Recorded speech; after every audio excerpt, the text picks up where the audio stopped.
Hello my monkeys, welcome back to another video. Today we are going to be landing a rover and a lander on the surface of Duna. Here are some timestamps to help you get through the video. So we start off our journey as a proof of concept, trying to land a rover on the surface of the Mun. The rover was named Hitchhiker and the lander wasn't named yet, but I needed some knowledge on how things worked. Here's a video of me landing on the Mun. Now be aware that since the Mun doesn't have any atmosphere, it doesn't require a parachute to land. Instead, it needs a powered landing by a rocket engine. With this being said, Duna is a little bit different. It requires a parachute and has the ability to burn up in the atmosphere. Now, this did mean that I had no way of actually knowing if I would survive the entry of the atmosphere, but I tried my best. Enough chatting, let's get into the video.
And now, let's try for Duna. Gonna have to build a whole new rocket and payload too though.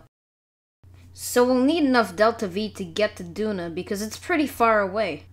By the way, this is the first time that I'm ever landing on another planet, so I'm probably gonna overcompensate by adding more fuel tanks than required. It's better safe than sorry.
Here I'm starting to design the lander, which will be named Thunderbird, and on top of it will sit the rover, which will be named Pioneer.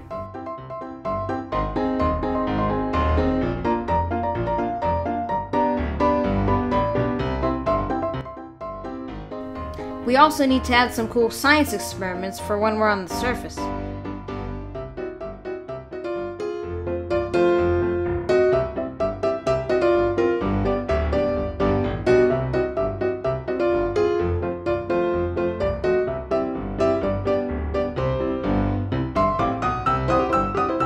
Here I'm actually starting to build the robotic mechanism that will lower the rover from the lander. I tried doing the same thing with thrusters, but that was just unreliable, and half the time the rover just broke apart.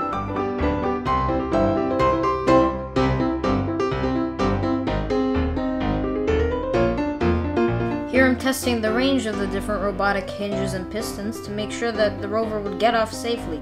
I didn't want it clipping into the lander very much, or have the risk of it tipping over.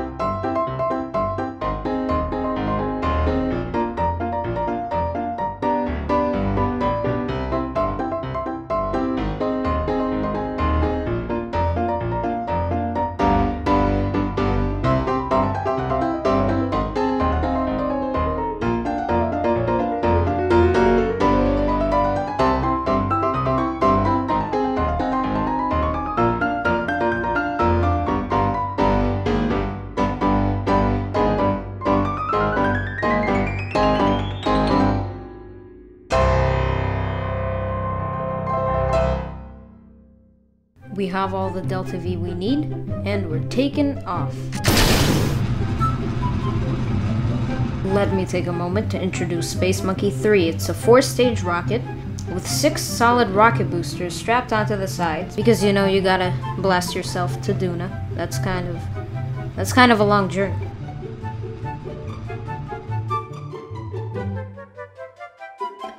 We will now be starting our gravity turn to get into orbit around Kerbal, just dropping off our solid rocket boosters. We're now only relying on our first stage during our final steps of leaving the atmosphere. Now we're going to begin to circularize the burn, trying to level out, getting ready for apoapsis, where we will start our maneuver node.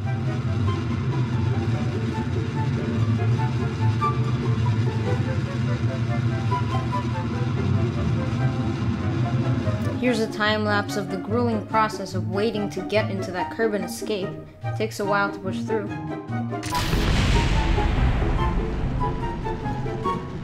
That was meant to happen.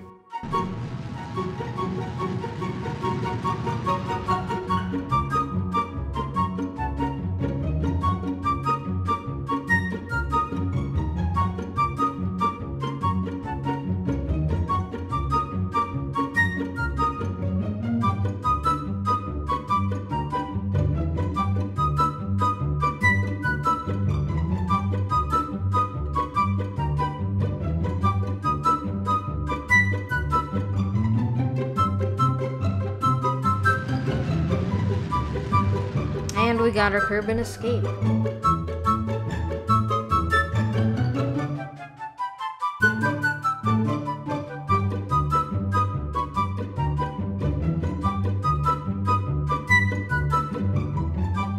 Alright, so we finally escaped Kerbal. Now we see the whole solar system.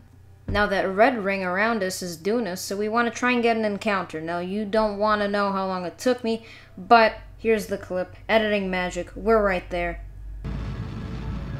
Trust me, it took me like 10 minutes to find an encounter. It's kind of hard since Duna's on a tilt, but I'm currently trying to get a curve around Duna so then I can make an entry burn and go into the atmosphere.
We now have the heat shield exposed and can enter the atmosphere.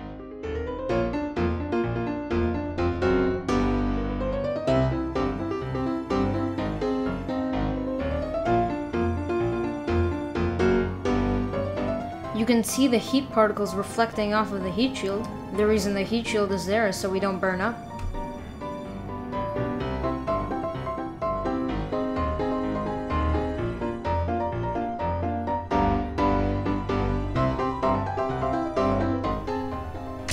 Heat shield deploy.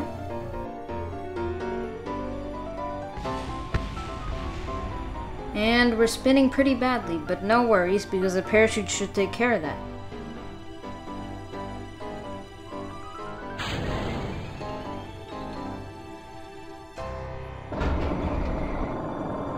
Parachute deploy.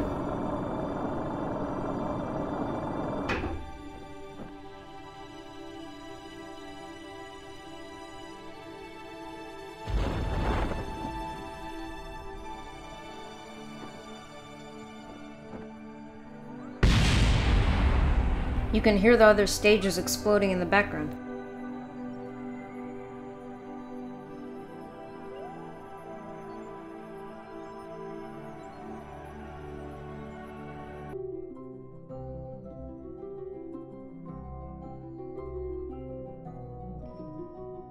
A bit of a rough landing, but we did it. We landed on Duna. Pretty nice landscape in the background too.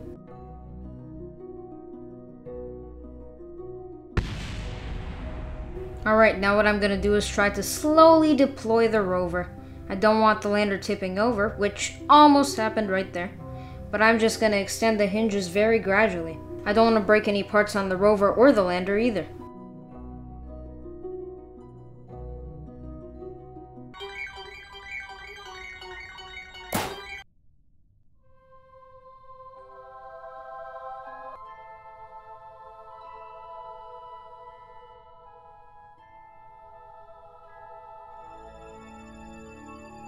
And off we go with the rover. Pioneer finally on the surface.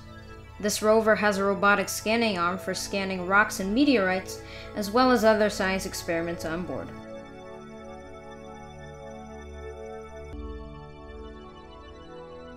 The small antenna on the rover communicates with the bigger antenna on the lander to send signals back to Kerbal. I finally have a way to take nice pictures of the Duna landscape.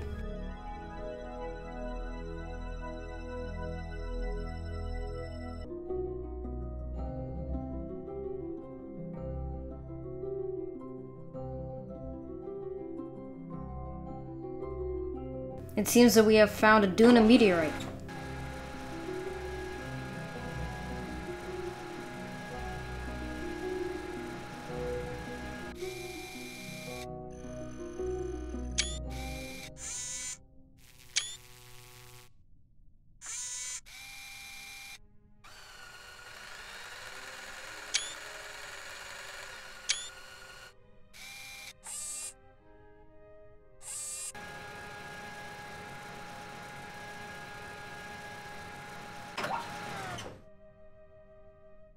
Well, that was awesome.